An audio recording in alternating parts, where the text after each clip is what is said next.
Today I'm joined by a couple who I have had the privilege of knowing for many years, Peter and Deirdre Brune. Peter has been living with myeloma for the past 6.5 years, and Deirdre is Peter's wife and support person. I've been lucky enough to know them for most of the time that Pete has had myeloma. Thank you both so much for joining me today to share with everyone a little bit about your experiences in living with myeloma. So that's over to us now, Narelle. How are you? Thanks, Narelle, and thanks also. Good morning, because we're in Western Australia. So good morning to all the people listening today on the seminar, and thank you very much indeed, Narelle and Myeloma Australia, for giving us the opportunity. So over to you. What sort of questions have you got for us today? Well, Pete, I was going to ask you first if you could just tell us and everyone watching a little bit about how you were diagnosed with myeloma and what treatments you've had to date and where you're at now. Oh, that's for 6.5 years. I'll condense it all down for you. My first recollection probably was about 2 years before being diagnosed. I had severe bone pain, and most of us do get a bit of bone pain from time to time, certainly in my ribs and in my back. Over a 9-month period, I visited doctors on 8 occasions. I was told hernia, diverticulitis, pulled muscles. It was only when Deirdre suggested that I go to see her doctor that we did a specific blood test, and I was diagnosed at that time with myeloma. I then had a bone marrow biopsy. Then on the next day, and then I started my induction, VCD, Velcade, cyclophosphamide and dexamethasone. Some of those of you will be familiar with that. Had a 3 months induction. Then I had my stem cell transplant in February 2016, February the 11th, my new stem cell birthday. And I had a very good partial response. And I think some people have the notion that a stem cell transplant is the panacea and that they'll be cured. Well, I had a very good partial response, which meant that my myeloma was still in my blood. I then didn't have anything happening then for a while. I was on a little bit of maintenance. And in 2017, myeloma came back. So I had a relapse, and myeloma is a refractory cancer, which means it does come back. I was first put on thalidomide. I hope I'm not speaking too quickly. Put on thalidomide, did my head in.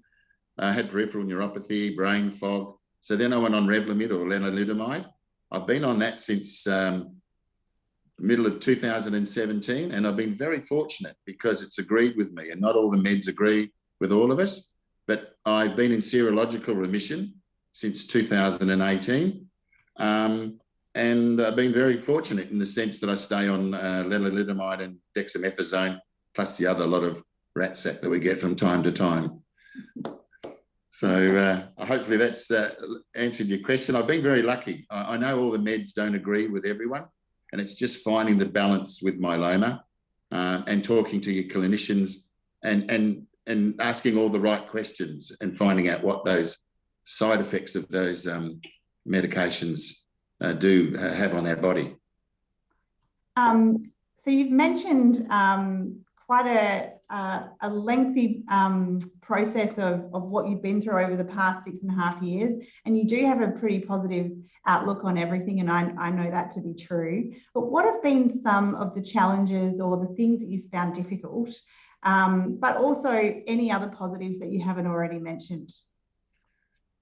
That's another interesting question. I think one of the main challenges I've had is the frustration of not knowing that your life has changed significantly, not being able to do the things that you could do before.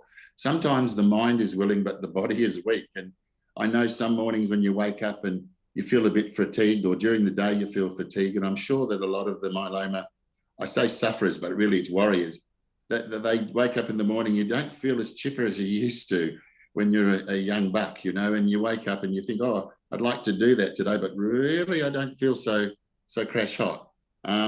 So it's the frustration of that, the fatigue. I have a little bit of time where I have a bit of lack of memory, and that's, I think I put it down to age, but also the medication. I get bone pain from time to time, brain fog. My balance isn't as good as it used to be. And the stress, I think Maria in the last session talked about the stress. It's the stress and anxiety of not knowing what's ahead, sometimes from time to time. So that's the sort of challenges. And the other thing is knowing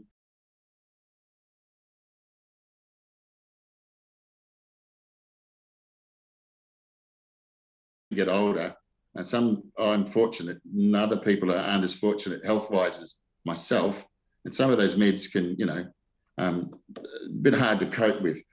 I'm very positive. I said to you, and I've known you for a long time, Narelle, that I think 90% of everything is between the ears. I think you've got to take this as a journey. It just someone's dealt you a bad card, and you just got to get on with life and, have the wind in your face and the sun on your back, and just get on with life and not sit in the fetal position and get on with things. Enjoy life and what the challenges put in front of you. You're absolutely right. And the other thing I think that came out of Maria's presentation just then was the importance of humour, and that's something that you're never short of, which is always welcome. No. And Dee, I'd love to hear from you now. So I'd love to know how Pete's diagnosis impacted your lives, and how has your experience of being a wife and carer changed over the course of Pete living with myeloma? Sure. Well, obviously the diagnosis was totally life-changing. We ran together a very successful real estate business. And when Pete was diagnosed, we had to virtually thrust our eldest daughter, Chelsea, into the chair, who had no experience, by the way, to start running our real estate business. So she did that while Pete was having his stem cell transplant. So obviously our life was in turmoil. We didn't know what to expect or what lay ahead. We ended up selling our real estate business a few years down the track, and we moved to the country where we are now, Dunsborough. And that was because of Pete's astute business knowledge, and he had some insurances in place which afforded us the financial opportunity to come to this beautiful part of the world. And we made the change because of the serene lifestyle. We needed to get away from the stress of the business and sort of what Perth held for us. So it was the best move for both of us. And did you ask the second part of the question, though? So as a carer, it was extremely hard when Pete was diagnosed because obviously we didn't know what to expect. Pete's always been a very strong, robust, physical man, and that changed completely. So I've had to sort of rethink what I ask Pete to do, daily tasks. He can't, as he mentioned, the balance issue is some days good, some days not so good. Moving furniture, Pete, can you give me a hand to move this? I don't rely on him to do that anymore. As the cancer has progressed, his brain sharpness and astuteness has definitely decreased. So I have to be very, very specific. Sometimes we have some funny things at cross purposes. I have to be very specific with answers I give him or instructions or whatever. But he's just not real sharp on the pickup sometimes, I think as he used to be. That's called domestic deafness, and all husbands have that. So I think also just as a carer, Pete's always had a role in life, and that was being the breadwinner and providing for us. And I think he's struggling with that a little bit more. So hopefully quite soon he needs to find his niche again in life down here, whilst juggling myeloma, of course. Yes. So you mentioned just in your answer just now about how you're now living down in Dunsborough, and you've actually lived part of the time that Pete has been living with myeloma in the Perth metropolitan area, which is where I first met you, and then you moved down to Dunsborough. Could you both just talk a bit about how those two really different environments and experiences have affected your lives of living with myeloma and getting treatment and everything that comes with it? Who wants to go first? Yeah. Well, I think that one of the problems is living in regional Australia is the lack of medical services. And, you know, we have our regional hospitals 30 k's away. And then we've got a smaller hospital than in Perth. In Bunbury, it's an hour and a half away. There's no haematologist down here in the southwest. And there's very few access to specialists. And of course, in Perth, where I met you at Hollywood Hospital, Narelle, some 6.5 years ago, there's a plethora of specialists around here. You can just pick up the phone, you can get admitted to hospital, and you know a specialist is going to be there. Lack of ambulance services. Paxlovid, one of the viral drugs for COVID now, there's a 10-day waiting list. We've run out down here in the southwest. So I don't know which other chemists have it, you know, and it's those sorts of things. It's the challenges. If I have to go to Perth for anything, it's a 3-hour drive there, 3-hour drive back. So it's those sorts of things living regionally. The positives, though, of course, is that you have a much easier life. You know, the traffic and all of those parking and all of those sorts of things. Those things diminish when you come and live in regional Western Australia. But living with myeloma, you suddenly find that there is a lot of other people around you in the country that have myeloma. And we have a very good, strong support group down here, which I attend regularly. And yeah, we've got a good bunch of people down here. You'd be surprised how many in the southwest actually have myeloma. And yeah, we band together and are all friends working for the same common goal. I think my 4-letter word in myeloma is hope. That's the one I say all the time, that we're going to have hope to get a cure. Over to you, Debs, you know. I think if we were living in Perth, I think we'd be a little bit more understanding of Pete's symptoms sometimes. But being in the country, anytime there's a little spike in his temperature, for instance, and he's feeling slightly unwell, Pete's got his bag packed and we're sort of ready to make that 30-minute dash to Busselton Hospital. So I think we're a little bit more on guard, if you like.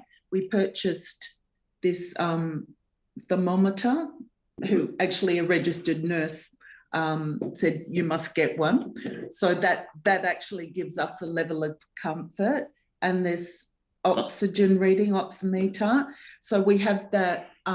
We have those 2 new gizmos, which the minute Pete feels a bit unwell, he's on them. So that gives me a bit of comfort also that, you know, do we need to go to hospital, don't we? Because it's not just around the corner here. So from my point of view, that's sort of given us a little bit more of a comfort in a sometimes, you know, stressful situation.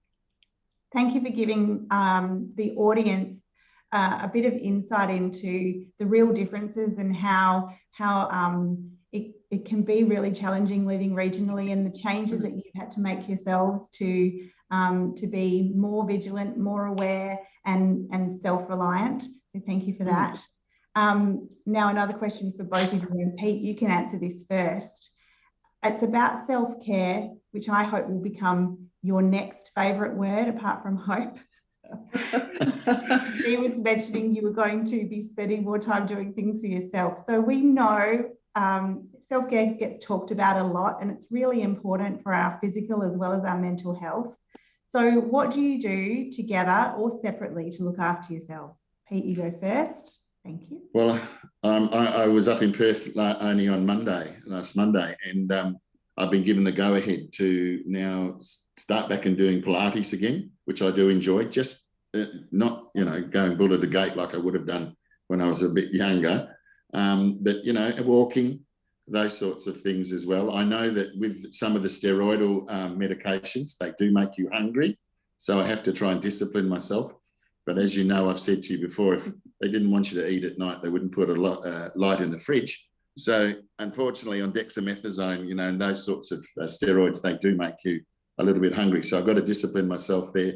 Self-care, we walk as often as we can. I try and do a little bit of work around. We're on a rural property, so I try and, you know, do a little bit of workout. So there's always something to do here. But sometimes also when you wake up in the morning, you don't sometimes feel like doing anything. You feel a bit stiff and sore, and you might not have had a good night's sleep. You've got to get your head space right to say, like, I'm going to start to do this, and motivate yourself to get and do just something.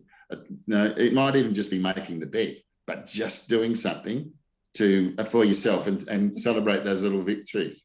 Maybe one day I'll do that. Do you do that? Yeah. Maybe one day I'll start that. I hadn't noticed. I've got to start it one day.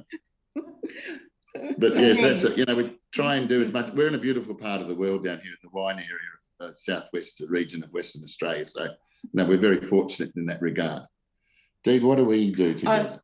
We walk together, but I'm an avid Pilates attendee, and that gives me a lot of self-care. I wish I'd actually started 10 years ago. I love it. And I paint. So I have my therapy room, I call it, and I lose myself there on most days. So that means I can get lost and paint and cut and tear and all sorts of things whilst playing music. So that really is self-care for me. Leading on from that, actually, Dee, what advice would you give to other people who are caring for a loved one with myeloma? Well, firstly, as we've mentioned, you've got to stay positive and you have to have a sense of humour. So married to Pete, that's very easy, as you know.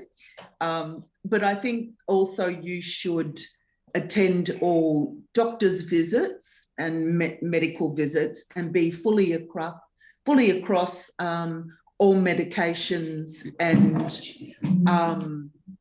sorry, it's the cat. We were hoping it wouldn't happen. Fully across all medications and effects, and obviously understanding the good days and the bad days of the cycle, and adjust yourself. For instance, if it's a Dexy day, just know you can't discuss anything that's slightly personal or controversial, because there's a Jekyll and Hyde situation going on. So understanding the cycles is very important. Pete has a zest for knowledge, anything myeloma related. The trials, the new medications, he gets newsletters and printouts from all over the world. So he's fully across whatever's happening in myeloma. So that helps me as a carer. He's always telling me about new meds, all positive. So that gives us huge hope for treatment in the future. And that helps me with my positiveness too, that it's not all doom and gloom. And Narelle, just to never do seminars with children or pets. We said before, we hope the cat doesn't play up, but you just, typical of a cat. We like to keep it real. And actually, we're up to our last question, which is just one final one for you, Pete. So what are some of the things that you wished you knew when you were first diagnosed, maybe through your transplant or afterwards through your maintenance and now while you're on your lenalidomide, that you might want to share with everyone? And that's a hard question, that's a good question. I think because I was so busy in our own business and always striving, to working hard to try and provide for the family, and you're focused and everything else, is that how important is to take stock of your life and work out what's important. I missed a lot of parent days. I missed a lot of the athletics days and all of that sort of stuff, working, full time all the time. And I think myeloma makes you realise that you've got to take stock of your life and sometimes take some me time to smell the roses and spend that time with both family and friends. My mum's 90, but, wish I could spend more time. She's in Perth, it's 3 hours away. But, with grandparents, with friends. Maria said in the last session, about spending time with 5 people, knowing, just having a cup of tea and just talking secret men's business with a bloke about the footy or the cricket or something, but just taking a step back from that stressful life. And I think that's what myeloma does do it. It forces you to do that. And I wish I'd known about, you know, how wonderful it is sometimes to take a little bit of a stress break. Takes, as I said, some me time to smell the roses. And also I get a lot of pleasure now out of helping other myeloma people that are not, as I said, health-wise, not as fortunate as me, and helping them through maybe the stem cell journey as well, because we all don't know what to expect, and myeloma treats us all differently. You know, it's an individual disease. It's not a broad brush vanilla version cancer. It just, and there's different subtypes, and, you know, there's light chain and heavy chain. There's all of these little nuances that come into it that people, you know, you can't sort of get a broad brush and say, that's what's going to happen. So also, I wish I'd known more about things, and I do enjoy that Deirdre comes along to the sessions with me, because you do forget things. But talk to your clinicians, talk to your myeloma nurses, go on the Facebook page. There's 2,500 people now on our Facebook page where we share our experiences, where clinicians can't talk about certain things. You know, we talk about things like bowels and wheeze and things like this, which you can't talk about. You can do with a clinician, but we all suffer the same sort of fate. And so, you know, there's 2,500 there. Talk to your clinician, talk to Myeloma Australia, and give support to your fellow myeloma sufferers or warriors. And I can certainly attest that you have been a great support to people in the myeloma community, and that has been from the very beginning since I first met you, and it's ongoing, and it's always a pleasure to have you along to the groups and to have you sharing your experiences and your insight. And I want to probably stop it there, because I know we could talk all day and we have many times before. But I really, it's always such a treat to talk to you both. And I think the people who are watching will also agree that it's been a treat to listen to you both and get your insight on your experiences. And I just want to say thank you so much from the bottom of my heart for coming along today. Oh, Thanks, you. Meryl. I think the last thing I could say is that Muhammad Ali said, don't count every day, make every day count. And that's so important with myeloma. It's not the end of the road, it's just a speed bump. And so when you hit that speed bump, it just forces you to slow down a little bit. But life just goes on, and you've got to get on with life. I couldn't agree more. Thank you, and thank you to Myeloma Australia to allowing us to have a chat today. Thank you. Thank you. Thank you.